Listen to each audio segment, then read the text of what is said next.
بسم اللہ الرحمن الرحیم باب الیمین فی الحج والصلاۃ والصوم اس باب کے اندر حج، نماز یا روزوں کے متعلق قسمیں کھانے کے بارے میں احکامات کو لائیں گے۔ فرمایا ومن قال وهو فی الکعبہ، ایک آدمی تھا وہ کعبہ شریف کے اندر تھا یا کہیں اور کوفہ وغیرہ میں تھا، اس نے کہا علی المشی الی بیت اللہ، مجھ پر چلنا ہے بیت اللہ کی طرف، یا کہا الی الکعبہ، مجھ پر چلنا ہے کعبہ کی طرف، تو کہا اس کلمے سے اس پر حج یا عمرہ لازم ہو جائے گا پیدل چل کر، ٹھیک ہے۔ اور اگر چاہے تو سوار بھی ہو سکتا ہے، لیکن سوار ہوگا تو پھر دم دے گا، کیونکہ صرف پیدل چلنے کی قسم اٹھائی ہے، ٹھیک ہے۔ لیکن قیاس کا تقاضا یہ ہے کہ اس لفظ سے کچھ بھی لازم نہ ہو، حج یا عمرہ کچھ بھی لازم نہ ہو، اس لیے کہ مشی چلنا یہ قربت نہ مقصودہ ہے نہ واجب ہے، اور نظر اس چیز کی ہوتی ہے جس کے اندر قربت مقصودہ ہو، اور یہ وہ چلنا تو کچھ بھی نہیں ہے، اس لیے قیاس تو چاہتے کچھ بھی لازم نہ ہو۔ لیکن ہم نے کہا نہیں، ایک تو ہمارا مذہب حضرت علی سے ملتا ہے، حضرت علی کا بھی یہی فرمان ہے، اور استحسان کا بھی تقاضا یہی ہے کہ اس پر حج یا عمرہ لازم کر دیا جائے پیدل چل کر۔ اور دوسری عقلی دلیل یہ ہے ہمارے معاشرے عرف کے اندر یہ مشی چلنا بیت اللہ یا کعبہ کی طرف، اس سے عرف میں جو مراد دیا جاتا ہے وہ حج یا عمرہ ہوتا ہے، تو عرف میں مستقل دلیل ہوتی ہے، اس لیے سے حج یا عمرہ لازم ہوگا۔ چل کر لازم ہے، اگر چل نہ سکے، لمبا سفر ہے، مشکل ہو رہی ہے، تو پھر سوار ہو جائے، البتہ دم دے دے سوار ہونے کا، ٹھیک ہے۔ تو قیاس کا تقاضا یہ ہے کچھ بھی لازم نہ ہو، لیکن استحسان اس پر حج یا عمرہ لازم ہوگا، وہ پیدل چل کر، سوار ہوگا تو دم دینا پڑے گا۔ وَلَوْ قَالَ عَلَيْهِ الْخُرُوجِ، ایک آدمی نے کہا مجھ پر نکلنا ہے الی بیت اللہ، یا علیہ الذهاب الی بیت اللہ، مجھ پر جا رہا ہے بیت اللہ کی طرف، کیا ہوگا؟ فلا شیء علیہ، کچھ بھی لازم نہیں ہوگا، اس لیے کہ ان لفظوں کے ساتھ حج یا عمرے کا ارادہ متعارف نہیں ہے۔ اور اگر کہا کہ علیہ المشی الی الحرم، مجھ پر چلنا ہے حرم کی طرف، یا علیہ المشی الی الصفا والمروہ، تو اس سے کچھ بھی لازم نہیں ہوگا، یہ ہے امام صاحب مسلک۔ لیکن حضرات صاحبین فرماتے ہیں اگر اس نے کہا نا علیہ المشی الی الحرم، یا کہا علیہ المشی الی المسجد الحرام، تو ان دو صورتوں میں صاحبین تو فرماتے ہیں کہ اس پر پیدل چل کر حج کرنا یا عمرہ کرنا لازم ہوگا، کیونکہ وہ کہتے ہیں یہ حرم یا حرام بالکل بیت اللہ سے اٹیچ ہے، تو ان کی قسم گویا کہ بیت اللہ کی قسم ہے، اگر وہ بیت اللہ کی قسم کھاتا تو یہ لازم ہو جاتے، تو یہاں بھی لازم ہو جائیں گے۔ لیکن امام صاحب فرماتے ہیں کہ نہیں، یہاں پر اس طرح نہیں ہوگا۔ ہاں البتہ صفا مروہ کے بارے میں صاحبان یہ فرماتے ہیں صفا مروہ چونکہ یہ بیت اللہ سے بہت دور ہے، اس لیے اگر صفا مروہ قسم کھائے گا پھر حارث نہیں ہوگا۔ لیکن امام صاحب فرماتے ہیں اس نے احرام باندھنے کی نیت کی ہے حرم یا مسجد حرام کی طرف، اور اس طرح کا عرف متعارف نہیں ہے کہ یہ لفظ بول کر بیت اللہ مراد لیا جائے، اس لیے یہ مراد نہیں ہوگا۔ اور اس لفظ کا جو حقیقی معنی بھی ایسا ہے کہ ہم بیت اللہ مراد لے نہیں سکتے، وہ حرام یا حرم یا حرام ہے، مسجد حرام ہے، اس لفظ کا حقیقی معنی بھی چاہتا ہے کہ بیت اللہ کی طرف چلنا مراد نہ ہو، اس لیے اس لفظ سے اس پر حج یا عمرہ لازم نہیں ہوگا۔ ومن قال عبدی حر، ایک آدمی نے کہا میرا غلام آزاد ہے اگر میں نے اس سال حج نہ کیا، پھر کہتا ہے میں نے حج کر لیا، لیکن دو گواہوں نے گواہی دی کہ اس نے کوفہ میں قربانی کر دی ہے، تو لہذا اس کا غلام آزاد ہوگا یا نہیں؟ تو امام شیخین فرماتے ہیں اس کا غلام آزاد نہیں ہوگا، لیکن امام محمد رحمہ اللہ فرماتے ہیں اس کا غلام آزاد ہو جائے گا۔ امام محمد کی دلیل یہ ہے، وہ کہتے ہیں دیکھو قربانی کرنا ایک امر معلوم ہے، نظر آنے والی چیز ہے، تو گواہوں نے گواہی ایک امر معلوم پر دی ہے، یعنی کہ انہوں نے گواہی دی ہے قربانی کے اس بات پر کہ قربانی اس نے کوفہ میں کی ہے، حج کی نفی اقتضاً اور ضرورتاً ہو رہی ہے، کہ جب وہ قربانی کوفہ میں آئے سمجھ میں آیا کہ اس نے حج نہیں کیا، تو اصل انہوں نے جو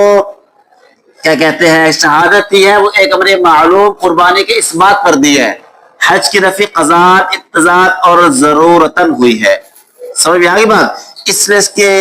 گواہی قبول کر لی جائے گی۔ لیکن شیخین فرماتے ہیں کہ اس نے گواہی نفی پر دی ہے، اس نے جو کہا نا قربانی اس نے کوفہ میں کی ہے، اس کا مطلب اس نے حج نہیں کیا، قربانی کو تو اس کو تعلق ہی نہیں ہے، اصل تو بات حج کی ہو رہی ہے نا، اس نے کہا حج نہ کیا تو یہ ہو جائے، تو اصل میں وہ قربانی کی نفی کرنا ہے، سے مقصد ان کا ایک حج کی قربانی کا اس بات کوفہ میں، اس کا مقصد اصل میں حج کی نفی کرنا ہے کہ کوفہ میں قربانی کی ہے، اس کا مطلب اس نے حج نہیں کیا، تو گواہی نفی پر ہے، اور گواہی اس بات پر قبول ہوتی ہے، نفی پر قبول نہیں ہوتی، اس لیے گواہ چونکہ نفی کی گواہی دے رہے ہیں کہ حج نہیں کیا، اس لیے ان کی گواہی قبول نہیں کی جائے گی، اور جو ہے ان کی گواہی رد کر کے اس کی بات پر عمل کر کے اس نے کہا میں نے حج کیا ہے تو حج کیا ہے، حج ہو گیا، اس پر غلام کو آزاد کرنا لازم نہیں ہے۔ غایت الامر، یہ سوال مقدر کا جواب ہے، سوال یہ ہے کہ نفی پر گواہی تب قبول نہ کرو جب گواہوں کو علم نہ ہو، لیکن اگر ان کو اس بات کا علم ہو پھر تو گواہی قبول ہونی چاہیے، اور ان کو اس بات کا علم ہے کہ یہاں پر اس نے قربانی کوفہ میں کی ہے، اس کا جواب یہ ہے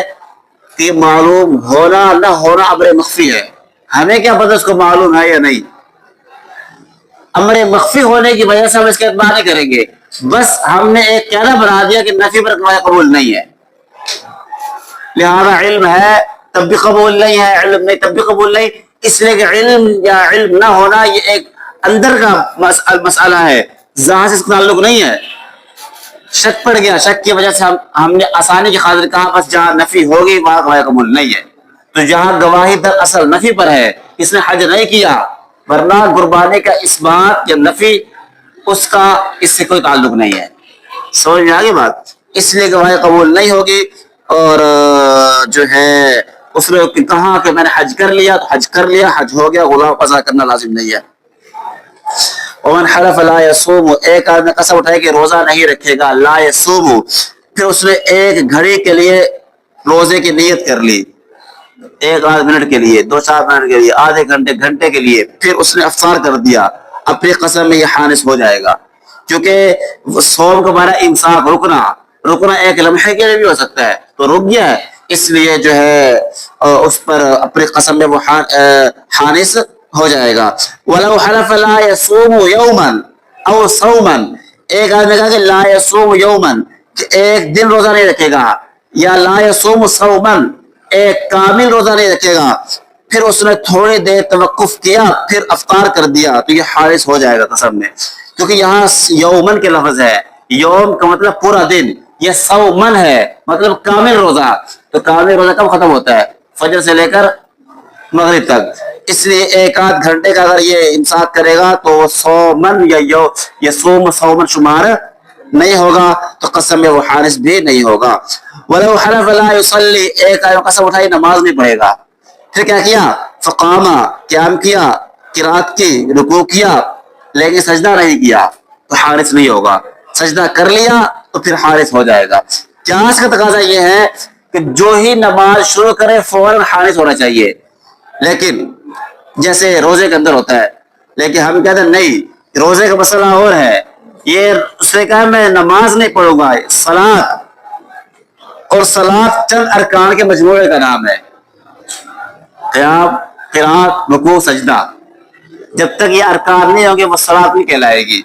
اس لیے وہ اپنی قسم میں حارث نہیں ہوگا جب تک ان تمام ارکان کو لے کر نہ آئے، جبکہ صوم کے معنی رکنا ایک لمحے کے لیے بھی ہو جاتا ہے، اور دوسرے لمحے میں رکنا اس رکنے کا تکرار ہوگا، اس لیے صوم کا معنی ایک لمحے میں پایا گیا، تو اس لیے صوم میں ایک لمحے کا انتظار، امساک بھی اس کو حارث کر دے گا، لیکن صلاۃ کے اندر جب تک سجدہ نہیں ملائے گا حارث نہیں ہوگا۔ یہ قسم تھی یوں لا یصلی، بس اگر یوں کہتا ہے لا یصلی صلاۃً، کہ وہ نہیں نماز پڑھے گا کامل نماز، تو جب تک 2 رکعتیں نہ پڑھے حارث نہیں ہوگا، کیونکہ ایک رکعت تو صلاۃ مطہرہ ہے نا، اس سے حضور نے منع فرمایا ہے، اس لیے کامل نماز 2 رکعتیں ہوں گی، تو 2 رکعتیں پڑھے گا تو حارث ہوگا، 2 رکعتوں سے پہلے سلام پھیر دیا تو حارث نہیں ہوگا۔ باب الیمین فی لبس الثیاب، ہاں جی، والحلیج وغیر ذالک، اس بات کے اندر جو ہے کپڑے کپڑے پہننے، زیور پہننے یا اس کے علاوہ کچھ اور چیزوں کے بارے میں قسم اٹھائے اگر، ان کا حکم ذکر کر رہے ہیں. ایک آدمی نے کہا اپنی بیوی سے ان لبست من غزلک فهو ہدی، اگر میں نے تیرے ہاتھ کا بنا ہوا کیا پہنا، کپڑا پہنا، تو وہ ہدی ہے. ہدی کہتے ہیں کہ اللہ کے راستے میں کعبۃ اللہ میں حرم میں جا کر ذبح کرنا،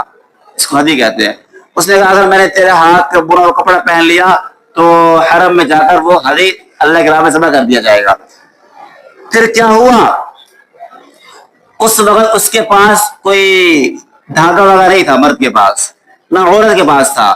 یہ قسم اٹھانے کے بعد مرد نے جو ہے وہ دھاگا خریدا، عورت کو دیا، اس نے بنا، اس نے پہنا، حارث ہوگا. تو امام صاحب بات ہے یہ حارث ہو جائے گا اور اس کو ہدی بنانا پڑے گا اس کو، ٹھیک ہے. یعنی کہ اس کو فقراء مکہ پر جا کے اس کو کیا کرنا پڑے گا، صدقہ کرنا پڑے گا. لیکن صاحبین فرماتے ہیں نہیں، اس پر اس کو ہدی بنانا لازم نہیں ہے. یہ تب لازم ہوگا کہ جب اپنی ملک کی روئی کو اس کے پاس ہو، جب قسم کھا رہا ہے نا اس وقت اس کے پاس کوئی روئی ہونی چاہیے، یا سبب ملک کی طرف منسوب کرے، اور یہاں کوئی صورت بھی نہیں ہے. اس کے پاس نہ ملک میں تھی اور نہ اس نے ملک کی طرف منسوب کیا ہے، نہ یوں کہا اس نے کہ اگر میں نے خریدی اور آپ نے بنا تو وہ کیا ہے، ہدی ہے. ایسا بھی کوئی سین نہیں یہاں پر، نہ ملک ہے نہ سبب ملک ہے. اور جب یہ کام ہو رہا ہے تب قسم نہیں ہے. اس لیے قسم کے ہونے کے لیے لازم ہے جس پر قسم کھا رہا وہ ملک میں ہو یا کم از کم ملک میں نہ ہو تو سبب ملک کی طرف نسبت ضرور کرے. یہاں کچھ بھی نہیں ہے، اس لیے اپنی قسم میں حارث نہیں ہوگا اور اس کو چلانی نہیں پڑے گی. لہما سے صاحبین کی دلیل، یہ وہ ہوگی دلیل کی، ٹھیک ہے. آگے ولہو سے امام صاحب کی دلیل. امام صاحب فرماتے ہیں دیکھو عورت جو عام طور پر جو کپڑا بنتی ہے یا جو چیز بھی استعمال کرتی ہے وہ عام طور پر جو ہوتی ہے نا مرد کی ہوتی ہے، مرد کی ملک ہوتی ہے، اور مرد ہی کی چیزوں کو وہ استعمال کرتی ہے. تو یہاں پر اگرچہ صراحتاً نسبت نہیں ہے لیکن ضمناً التزاماً نسبت ہو رہی ہے کہ جب اس نے بننا ہے تو ظاہرہ مرد کی ملک والی چیز کو بننا ہے نا، اس لیے یہاں اقتضاء سمجھا جائے گا کہ مرد نے کہا کہ میری ملک میں جو آئے گی روئی اس کو تو بنے گی، میں نے پہنا تو وہ ہدی ہے. جیسے مثال کے طور پر اس کے پاس اس وقت روئی ہوتی اور نسبت نہ کرتا مل کی طرف یا سبب مل کی طرف اور وہ روئی اس کو دیتا وہ بنتی حارث ہو جاتا، کیونکہ وہاں پہ یہ سمجھاتا کہ التزامت جب اس کے ہاتھ میں ہے تو اقتضار التزامت سمجھے جا رہے ہیں کہ یہی مراد ہے.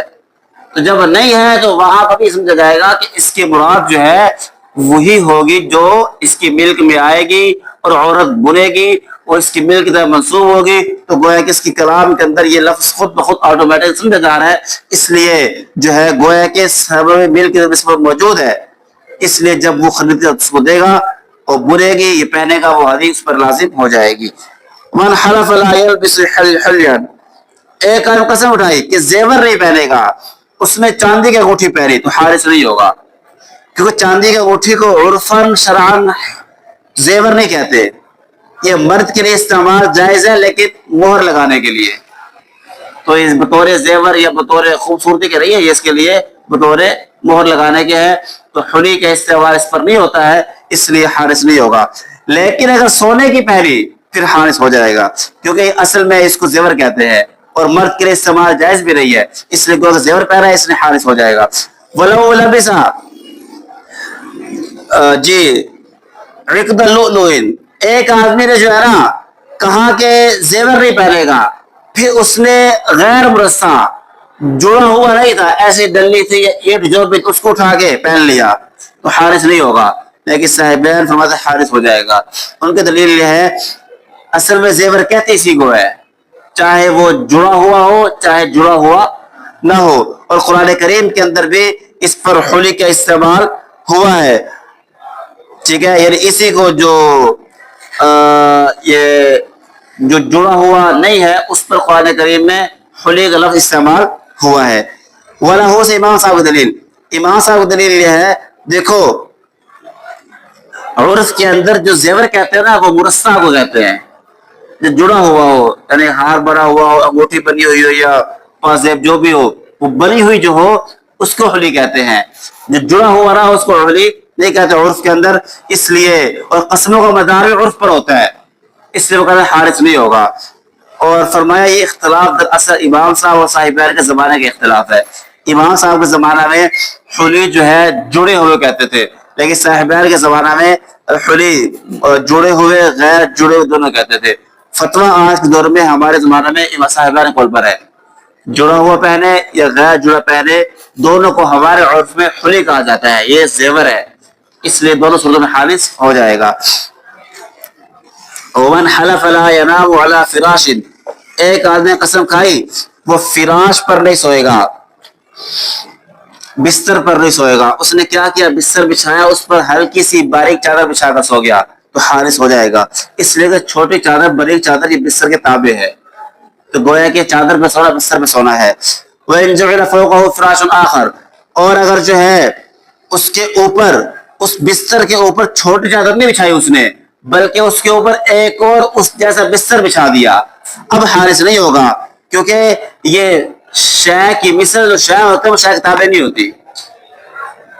اس جیسا بستر ہے نا، تو اس لیے گویا کہ الگ بستر بچھایا اس کے اوپر، اس کتابیں نہیں ہوگا، جب سوئے گا تو اوپر والے بستر پہ سو رہا ہے نیچے والے پہ نہیں سو رہا، اس لیے حارث نہیں ہوگا۔ وَلَوْ حَلَفَ لَا يَجْلِسُ عَلَى الْأَرْضِ، ایک آدمی نے قسم اٹھائی کہ وہ زمین پر نہیں بیٹھے گا، پھر اس نے زمین پر چٹائی یا اس طرح کوئی بچھونا بچھا دیا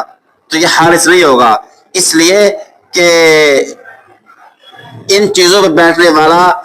زمین پر بیٹھنے والا شمار نہیں ہوتا ہے، جب بچھونے بیٹھے گا یا چٹائی بیٹھے گا تو لوگ یہ کہیں گے یہ بچھونے بیٹھا ہے، یہ چٹائی بیٹھا ہے، یہ کوئی نہیں کہے گا زمین بیٹھا ہے، ٹھیک ہے۔ ہاں جو کپڑا پہنا ہوا ہے اس نے یہ حائل شمار نہیں ہوگا، مثال کے طور پر ایک آدمی کا زمین پر نہیں بیٹھے گا، پھر شلوار پہنی لنگی پہنی ہوئی ہے اس کے ساتھ بیٹھ گیا تو حارث ہو جائے گا، کیوں؟ اس لیے یہ کپڑا جو ہے یہ آدمی کے جسم کے تابع ہے، تو اس کے ساتھ بیٹھنا یا ننگے بیٹھنا برابر ہے، ٹھیک ہے۔ فلا يعتبر وإن حلف لا يجلس على سرير، ایک آدمی نے قسم اٹھائی کہ وہ چار پائی پر نہیں بیٹھے گا، پھر چار پائی پہ بچھونا یا چٹائی بچھا کر بیٹھا تو حارث ہو جائے گا، اس لیے کہ یہ چار پائی پہ ہی بیٹھنے والا شمار ہوتا ہے، اور عام طور پر عرف بھی یہی ہے کہ لوگ چٹائی یا بچھونا بچھا کر چار پائی کو بیٹھتے ہیں، اس لیے بچھونا یا چٹائی چار پائی کے تابع ہو جائے گی، تو اس پر بیٹھنے والا گویا کہ چار پائی پر براہ راست بیٹھنے والا شمار ہوگا۔ ہاں اگر اس نے کہا چار پائی پہ نہیں بیٹھے گا، پھر چار پائی اس چار پائی پہ نہیں بیٹھے گا، پھر اس چار پائی کے اوپر ایک اور چار پائی لگا دی، اس دوسرے چار پائی بیٹھا تو یہ حارث نہیں ہوگا، کیونکہ چار پائی اس چار پائی کی مثل ہے، کتابیں نہیں ہوگی، مستقل شمار ہوگی، اس لیے اوپر والے چار پہ بیٹھنے والا نیچے والے پہ بیٹھنے والا شمار نہیں ہوگا، اس لیے اس پر بیٹھا دوسری پر اپنی قسم میں حارث نہیں ہوگا۔ چلے آج یہیں تک رکھ لیں، زندگی باقی تو باقی پھر دیکھیں گے انشاءاللہ۔